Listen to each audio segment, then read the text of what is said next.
kita akan praktik untuk coaching kasus pertama. Sebagai pengamat Pak Kodri, coachnya Ibu Maria Dewita, coachingnya Ibu Ferawati. Saya akan bacakan ilustrasinya. Suatu pagi Ibu Wita menginformasikan bahwa akan diadakan lomba pidato bahasa Inggris tingkat kabupaten kota. Ibu Wita menghimbau siswa-siswi yang punya bakat untuk mewakili sekolah dalam lomba pidato tersebut. Salah satu siswa yang diminta untuk mewakili adalah Vera, karena Ibu Wita merasa Vera sangat berbakat dalam pidato bahasa Inggris. Di satu sisi, Vera enggan untuk mengikuti lomba tersebut, karena ia masih belum percaya diri. Sehingga suatu siang, pada jam istirahat sekolah, Vera memberanikan diri menghadap Ibu Wita dan menyampaikan permasalahannya. Selamat siang, Ibu Wita. Selamat siang, Nak Vera. Ada yang bisa Ibu bantu? Begini Bu, saya menemui Ibu karena ingin membicarakan tentang permintaan Ibu tadi, agar saya mewakili sekolah dalam perlombaan pidato. Oh iya, Nak. Nah, terkait dengan hal itu, kira-kira apa tujuan kita melakukan diskusi hari ini? Saya tidak bisa ikut lomba pidato tersebut Bu, karena saya masih belum percaya diri. Jadi, saya ingin diberikan solusi. Bagaimana yang seharusnya saya lakukan untuk meningkatkan kepercayaan diri saya, Bu? Baik, Nak Vera, Ibu akan coba membantu kamu ya. Tadi Nak Vera mengatakan bahwa belum percaya diri dalam mengikuti lomba pidato tersebut. Kalau boleh Ibu tahu, mengapa kamu tidak percaya diri? Begini Bu, karena sewaktu SD dulu, saya pernah ikut lomba pidato, tapi gagal. Jadi, untuk kali ini saya tidak mau lagi, karena saya takut tidak bisa mengharumkan nama sekolah, dan saya juga terkadang masih takut atau grogi untuk berbicara di depan umum, Bu. Oh, begitu. Nah, Nak Vera, sekarang Ibu tanya, kira-kira apa saja kekuatan yang ada pada dirimu? Saya fasih dalam berbahasa Inggris, Bu. Ada lagi kelebihan yang lain? Iya, Bu. Saya juga bisa merancang pidato dengan baik, Bu.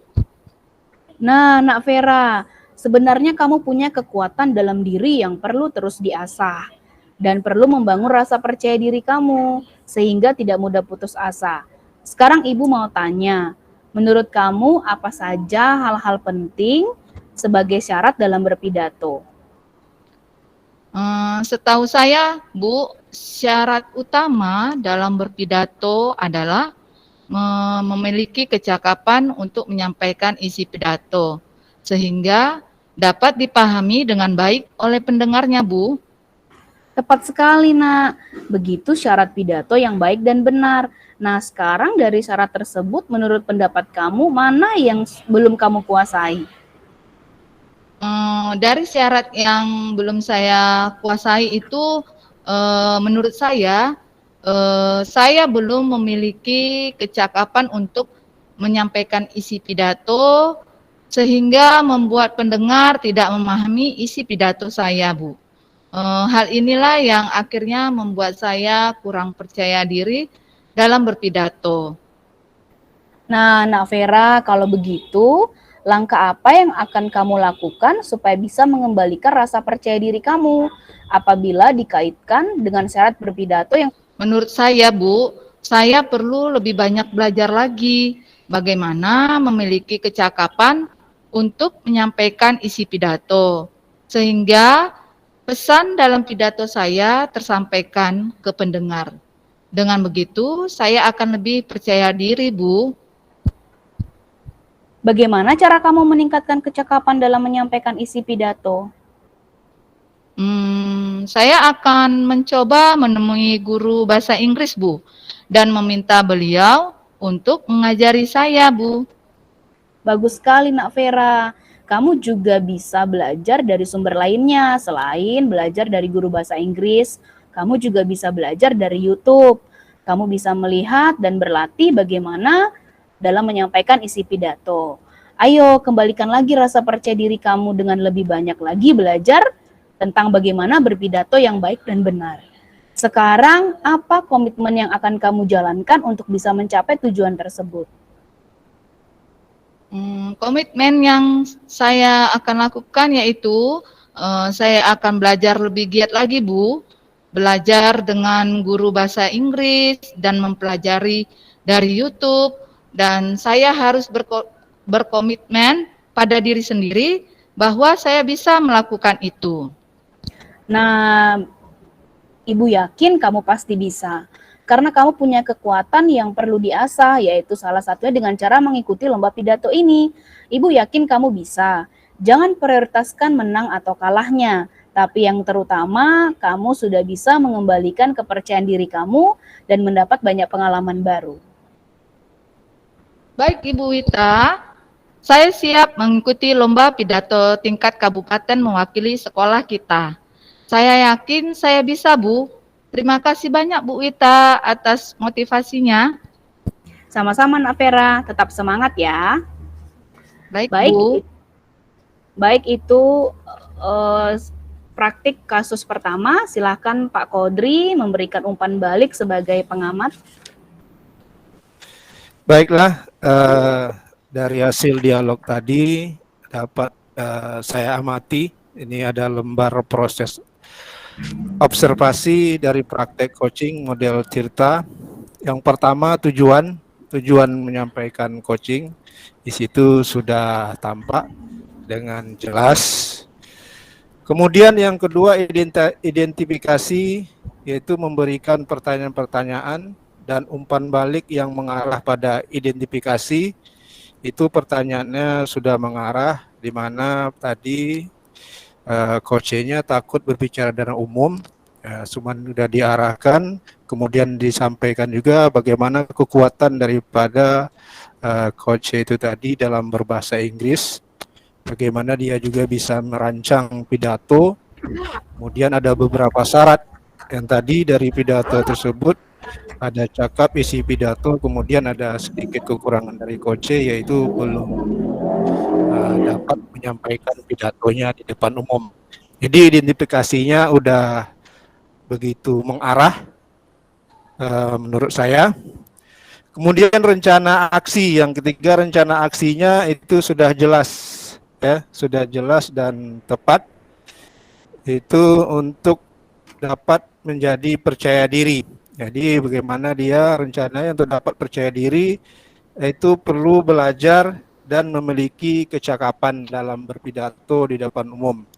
Kemudian mencoba menemui guru bahasa Inggris, membantu dia dalam pidato dalam bahasa Inggris. Itu rencana aksinya, dan nampak dan jelas. Kemudian tanggung jawab itu sudah jelas, di mana dia akan mengikuti lomba pidato dengan maksud dengan giat mengikuti lomba pidato, kemudian belajar mengikuti itu, belajar dengan giat dalam dirinya sendiri, kemudian dia akan menemui gurunya. Jadi itulah pengamatan dari saya. Terima kasih. Baik, terima kasih Pak Kodri atas umpan baliknya.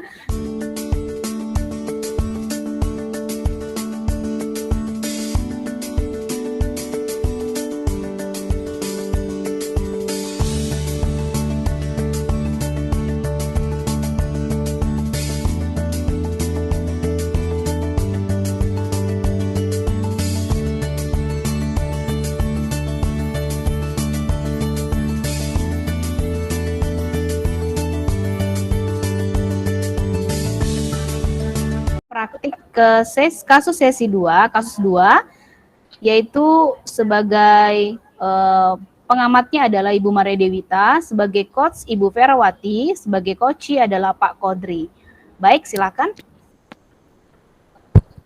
Pada saat jam istirahat, Kodri terlihat berdiri di depan ruang guru dengan wajah yang gelisah dan bingung, seperti ada yang ingin diungkapkannya. Langkahnya tertahan, seakan-akan ragu ingin masuk ke ruangan itu atau tidak. Bu Vera yang kebetulan baru selesai mengajar melihat Kodri dengan keadaan seperti itu, lalu menghampirinya. Kodri, Mengapa kamu berdiam di situ, Nak? Ada keperluan apa? Oh, Bu Pera, kebetulan saya bertemu Ibu di sini. Bisa saya minta waktunya sebentar, Bu? Saya ingin berbincang dengan Ibu. Iya, tentu Ibu ada waktu untuk kamu, Nak. Ayo kita berbincang di ruangan Ibu ya. Baiklah, Nak Kodri. Ada apa sebenarnya? Coba ceritakan pada Ibu. Begini, Bu, belakangan ini saya merasa tidak nyaman dalam satu mata pelajaran. Oh ya, baik. Sebelum kita berbincang lebih jauh, Nak, Ibu mau tanya dulu. Nanti setelah kita berdiskusi, apa yang ingin Kodri capai? Saya hanya ingin mendapat solusi dari masalah saya, Bu. Masih ada lagi, Nak? Saya bingung, Bu. Mengapa saya diperlakukan tidak adil oleh salah satu guru mata pelajaran yang sebetulnya saya suka sih. Tapi kira-kira apa yang harus saya lakukan, Bu? Boleh kamu ceritakan kepada Ibu, Nak, apa yang kamu rasakan saat ini? Saya merasa diperlakukan tidak adil, Bu, oleh seorang guru. Apa yang membuatmu merasa tidak adil dari perlakuan guru tersebut, Nak? Begini, Bu, guru tersebut membuka les privat dan sebagian besar murid di kelas itu mengikuti les privat di guru tersebut, kecuali saya yang tidak ikut. Lalu guru tersebut menyindir saya dan menyindir murid-murid yang lain yang tidak mau ikut les privat di tempatnya. Dan itu yang membuat saya merasa tidak nyaman, Bu. Oh, begitu ya, Nak ya. Terus selain tidak nyaman, adakah hal lain yang kamu rasakan? Iya, Bu. Ada. Saya merasa bahwa nilai yang diberikan pun tidak adil. Para murid yang mengikuti les privat pada guru tersebut mendapatkan nilai yang lebih tinggi dari saya. Padahal sebelumnya saya selalu dapat nilai tertinggi di kelas. Oh, begitu ya. Jika Ibu boleh tahu, seperti apa ketidakadilan yang kamu rasakan itu? Bisa kamu ceritakan lagi, Nak Kodri? Begini, Bu. Sepertinya saya sudah menjawab semua soal-soal yang diberikan dengan benar saat ulangan. Tapi mengapa nilai saya mendapat nilai yang rendah, Bu? Selama ini, langkah-langkah apa yang telah kamu ambil dalam menghadapi masalahmu ini, Kodri? Selama ini, Bu, saya sudah rajin belajar dan mengulang semua pelajaran yang saya dapatkan di sekolah. Jadi, ini dugaan saya sih, Bu, bahwa semua yang ikut les mendapat nilai baik, sedangkan yang tidak mengikuti les nilainya tidak baik, Bu. Apakah Nak Kodri sudah pernah mendiskusikannya dengan guru tersebut? Belum sih, Bu. Tapi yang saya lihat, sebelum mereka les privat ke guru itu, saya selalu merasa nilai saya lebih tinggi dari mereka. Tapi setelah mereka ikut les, saya tidak mendapat nilai yang lebih tinggi, bahkan lebih kecil dibandingkan, lebih rendah dibandingkan nilainya dari mereka yang mengikuti les, Bu. Oh, begitu ya. Baik, Nak Kodri. Lalu kesempatan apa yang sekarang kamu miliki, Nak Kodri?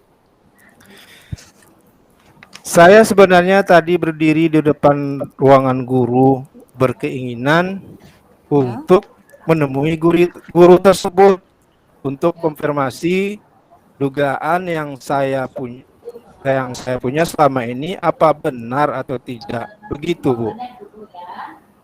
Hmm. Kemudian mengapa tadi tidak kamu lakukan, Nak? Saya takut sih, Bu. Namun nanti saya dimarahi.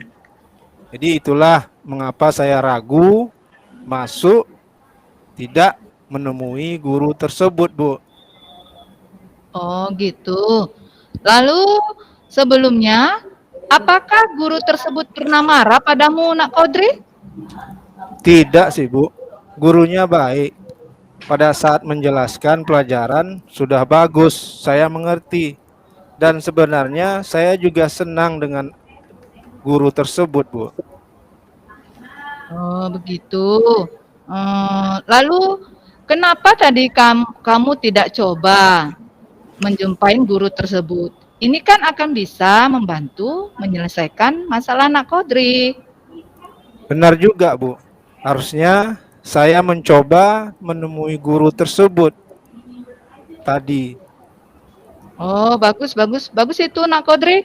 Nah, setelah kamu bertemu guru tersebut, apa yang ingin Kodri sampaikan? Saya ingin menyampaikan bahwa saya tidak ikut les. Kemudian saya juga akan memastikan apakah itu mempengaruhi nilai saya di kelas. Selain itu juga saya akan tanya kepada guru tersebut benar atau tidak alasan saya mendapat nilai yang rendah.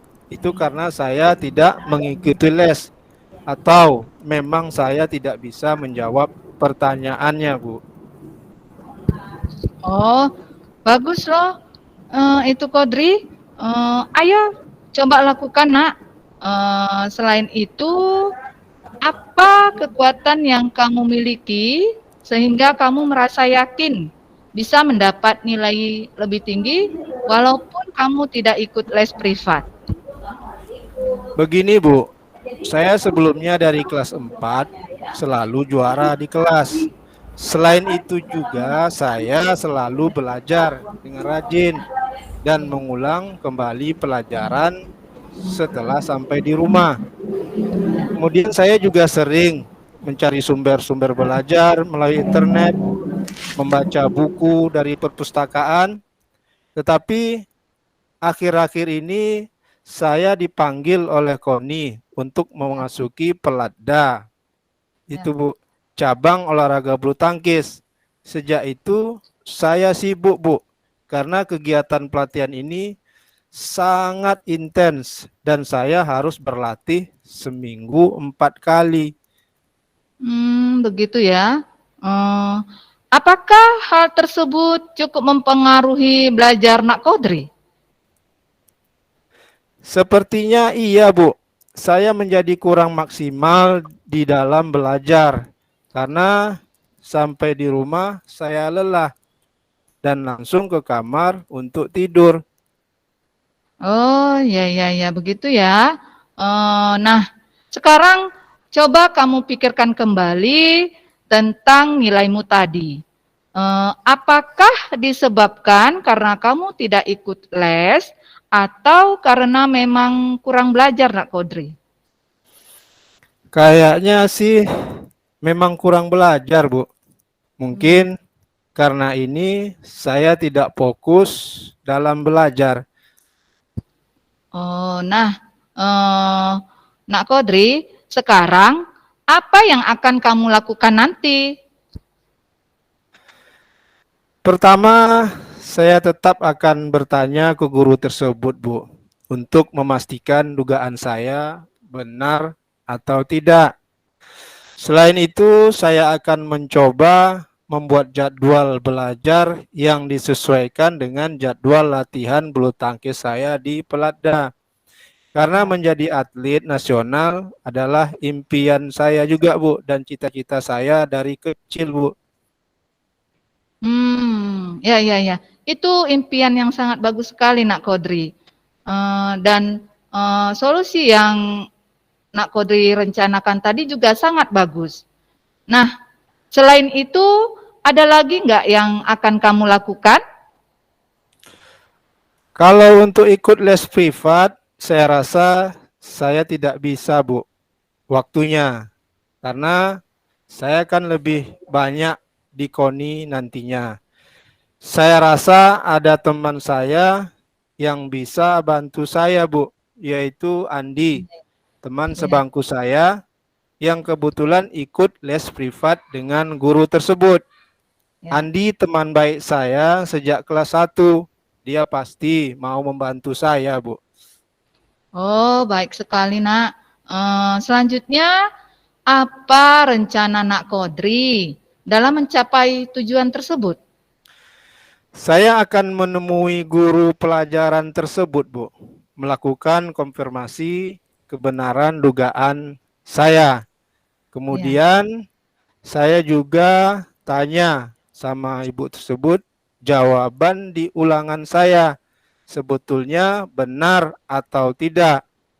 Selanjutnya, selain itu saya juga membuat jadwal kegiatan baru untuk mengatur kegiatan belajar dan latihan, dan saya juga akan minta bantuan Andi untuk membantu saya dalam belajar.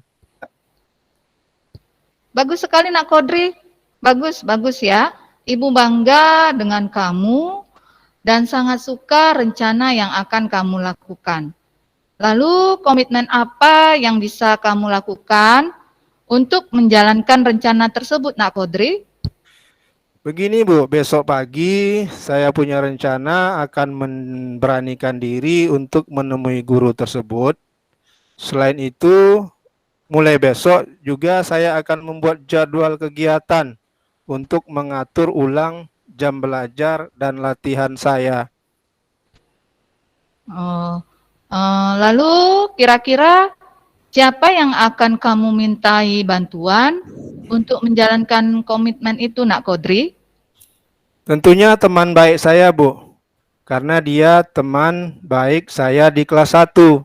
Saya akan minta bantuan Andi untuk menemani saya menemui guru tersebut. Juga akan memintanya untuk membantu saya belajar. Oh, baik, itu adalah solusi yang bagus sekali, Nak Kodri. Ibu bangga padamu. Nah, ayo segera kamu bisa mewujudkan apa yang kamu rencanakan tadi. Baik, Bu. Terima kasih, Bu Vera, sudah meluangkan waktunya untuk mendengarkan cerita saya. Saya akan ke perpustakaan dulu, Bu, untuk meminjam buku. Sama-sama, Nak Kodri. Ibu juga nanti akan mengajar di kelas selanjutnya. Dan jangan lupa tetap bersemangat ya. Sampai bertemu kembali. Selamat siang, Nak Kodri. Selamat siang, Bu. Oke, baik. Terima kasih Bu Vera dengan Pak Kodri. Saya akan memberikan umpan balik sebagai pengamat. Yang pertama, coaching untuk kasus 2 sudah sangat luar biasa. Dibawakan, sudah terdapat model Tirta, mulai dari tujuan, identifikasi, dan rencana aksi, dan juga tanggung jawab.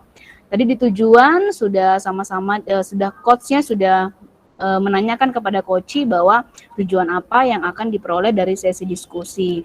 Kemudian identifikasi masalah, coach juga sudah memberikan pertanyaan-pertanyaan yang mengarahkan identifikasi dari permasalahan, seperti yang dialami coachi tadi bahwa tidak diperlakukan tidak adil, kemudian merasa tidak nyaman karena selalu disindir karena tidak mengikuti les privat.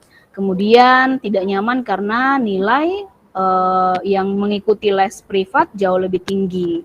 Kemudian rencana aksi sudah tergambar jelas, coachnya bertanya langkah-langkah dan coach sudah sangat menjelaskan dengan baik langkah-langkah yang akan dilakukan ke depannya. Kemudian komitmen sebagai tanggung jawab juga sudah disampaikan dengan jelas.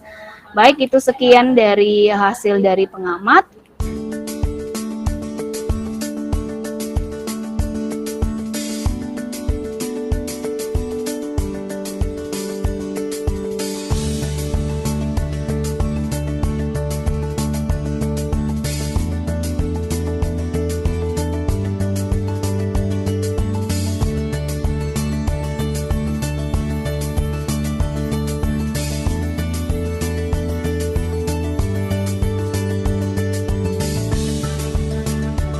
kita akan lanjut ke kasus 3, praktik kasus 3. Sebagai pengamatnya Ibu Ferawati, sebagai coach Pak Kodri, dan sebagai coachi Ibu Maria Dewita. Baik, silahkan. Selamat siang Bu Maria. Selamat siang Pak Kodri. Saya lihat Ibu hari ini tidak seperti biasanya. Dari wajah Ibu terlihat agak muram sedikit nih. Apakah Ibu ada masalah, Bu? Iya nih Pak, saya lagi ada masalah Pak. Memang masalah ini harus cepat diselesaikan, Bu. Artinya, apakah saya boleh tahu masalah Ibu, Bu? Boleh Pak, dan saya berharap juga saya menceritakan masalah saya ke Bapak, saya bisa diberikan solusi dari masalah saya Pak. Kalau boleh saya tahu, Bu, mana tahu nanti saya dapat membantu Ibu dalam permasalahan yang Ibu hadapi. Kira-kira apa sih permasalahannya, Bu? Sampai saya lihat Ibu agak kurang begitu semangat hari ini. Gini Pak, kemarin kan saya sudah disupervisi oleh pengawas. Setelah disupervisi, saya kena teguran oleh pengawas. Kenapa pada saat saya mengajar itu, saya tidak menggunakan buku teks. Padahal kan Pak, saya mengajar menggunakan sumber belajar yang lainnya. Lalu pengawas bilang langsung kepada kepala sekolah, sehingga saya ditegur oleh kepala sekolah. Nah gitu Pak, mungkin Bapak bisa membantu saya mencarikan solusinya. Ibu, menurut saya Ibu termasuk guru yang kreatif dan inovatif, berani menampilkan sesuatu yang berbeda daripada guru lain. Kalau begitu Bu, saya ingin bertanya lagi nih Bu, apakah Ibu masih mempertahankan pola belajar yang dikritik oleh kepala sekolah tadi, Bu? Iya Pak, tentu saya masih mempertahankan cara mengajar saya. Karena menurut saya mengajar yang pertama, saya sudah mengacu kepada kurikulum. Kemudian saya juga sudah sesuai dengan kompetensi dasar. Tapi pengawasnya bilang, kenapa tidak menggunakan buku teks?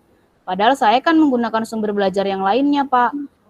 Seperti saya kemarin menggunakan PowerPoint dan video pembelajaran. Materi saya kemarin kan tentang pelajaran IPA, Pak, bagian-bagian bunga. Saya menampilkan PowerPoint, kemudian saya menayangkan video, lalu saya mengajak murid keluar kelas untuk mengamati secara langsung bagian bunga yang ada di taman belakang sekolah, Pak. Tetapi pengawasnya tetap nggak mau, tetap harus ada sumber buku teks, gitu Pak. Memang tepat sekali Bu, situasi sekarang ini apalagi merdeka belajar. Dengan konsep merdeka belajar, guru juga dibebaskan untuk hal demikian. Namun Bu, menurut panduan yang pernah saya baca, itu yang dikeluarkan oleh Kementerian Pendidikan tahun 2014 mengenai standar pembelajaran menggunakan buku teks. Kenapa diwajibkan dalam menggunakan buku teks tersebut? Yang pertama, merupakan panduan siswa untuk melakukan kegiatan pembelajaran. Kemudian yang kedua, sebagai penghubung antara guru dan orang tua. Ketiga, merupakan media komunikasi antara guru dan siswa. Jadi itu Bu mungkin menjadi dasar daripada kritik dari pengawas tersebut Bu.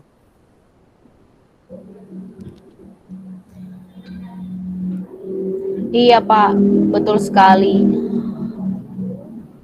Tapi kan Pak, kemarin itu hasil belajar anak bagus Pak, tidak ada kendala sama sekali. Karena saya kan sudah menyiapkan perangkat pembelajaran seperti RPP sudah jelas, media-media pembelajaran sudah jelas, kemudian anak-anak juga senang mengikuti pembelajaran di luar kelas. Jadi memang saya kemarin itu mengkolaborasikan atau memanfaatkan sumber-sumber belajar yang lainnya, Pak. Oke lah gitu, Bu. Setelah pemahaman itu, apakah Ibu punya rencana untuk merancang lagi pembelajaran berikutnya, Bu? Iya Pak, ada. Rencana saya memadukan sumber belajar dari buku teks, kemudian dari video pembelajaran, dari PowerPoint, karena kan Pak, saya lihat anak-anak ini lebih cepat menangkap pembelajaran jika disajikan melalui video pembelajaran, melalui PowerPoint. Tetapi saya juga tidak menghilangkan buku teks di dalamnya Pak. Mungkin untuk kedepannya saya akan merangkum pembelajaran seperti itu, Pak. Mengkolaborasikan buku teks dengan sumber-sumber belajar yang lainnya, Pak. Wah, bagus itu, Bu. Kemudian, Bu, saya mau nanya lagi, Bu. Apakah langkah selanjutnya bagaimana Ibu dapat menjalin lagi hubungan yang baik dengan kepala sekolah, juga dengan pengawas tersebut, Bu?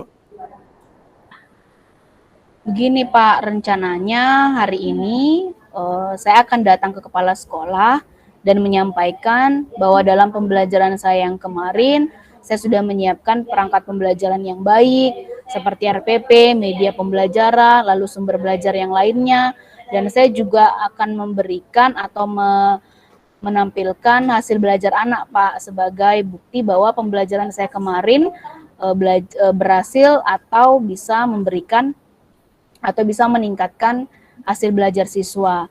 Kemudian nanti saya akan menghadap ke kepala sekolah, menyampaikan seperti yang saya sampaikan tadi Pak, pembelajaran saya. Kemudian saya berharap dengan begitu kepala sekolah mungkin bisa memberikan atau menyampaikannya kepada pengawas. Begitu Pak. Luar biasa sekali, Bu. Jadi itulah harapan kita semua agar hubungan antara Ibu dengan kepala sekolah juga dengan pengawas tersebut dapat terjalin dengan baik. Kemudian Ibu juga dapat menjalankan aktivitas pembelajaran dengan baik, Bu. Sekian, Bu. Terima kasih. Iya Pak, terima kasih banyak ya Pak sudah memberikan solusi dan sudah mau mendengarkan permasalahan saya. Semoga nanti hari ini saya sudah sedikit lebih tenang untuk menghadap ke kepala sekolah dan saya akan menceritakan bagaimana pembelajaran saya kemarin dan saya berharap kepala sekolah nanti bisa menyampaikan kepada pengawas. Terima kasih banyak ya Pak Kodri. Sama-sama, Bu. Baik, terima kasih. Itu coaching praktik ketiga. Silakan Ibu Vera sebagai pengamat memberikan umpan balik. Terima kasih Bu Wita dan Pak Kodri yang sudah mendemonstrasikan kasus ketiga dari praktek coaching yang sudah dilakukan dengan model Tirta. Tujuan sudah terlihat dengan jelas sehingga sudah nampak dengan adanya pertanyaan-pertanyaan dari coach dan jawaban-jawaban dari coach. Dan identifikasi masalahnya juga sudah merujuk langsung pada permasalahan yang ada, yaitu di mana guru tersebut ditegur oleh pengawas sekolah karena dia tidak menggunakan buku teks tetapi langsung menggunakan media-media yang ada di sekolah tersebut.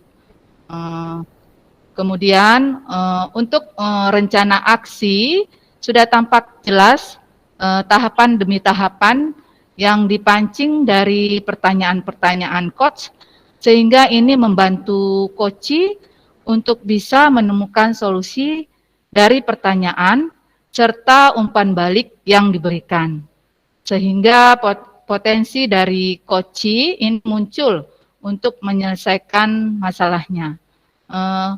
Coach juga memberikan pertanyaan yang membantu untuk si coach melaksanakan komitmen dari apa yang sudah direncanakan, yaitu dia akan mengkolaborasikan buku teks dengan sumber-sumber belajar lainnya dan dia akan menyiapkan perangkat pembelajaran dengan baik, seperti menyediakan buku teks, kemudian video-video pembelajaran, serta PowerPoint, sehingga anak-anak lebih semangat lagi belajarnya. Coach juga untuk semua aksinya ini memunculkan rasa percaya diri bagi si coach untuk menyelesaikan masalah-masalah yang dihadapinya, sehingga dia menemukan solusi yang terbaik yang bisa dilakukan oleh si coach. Terima kasih Bu Ita, demikian pengamatan dari saya. Baik, terima kasih Bu Vera sudah memberikan umpan balik sebagai pengamat di kasus ketiga. Baik, demikianlah praktik kasus 1, 2, dan 3 dari kelompok A1. Terima kasih.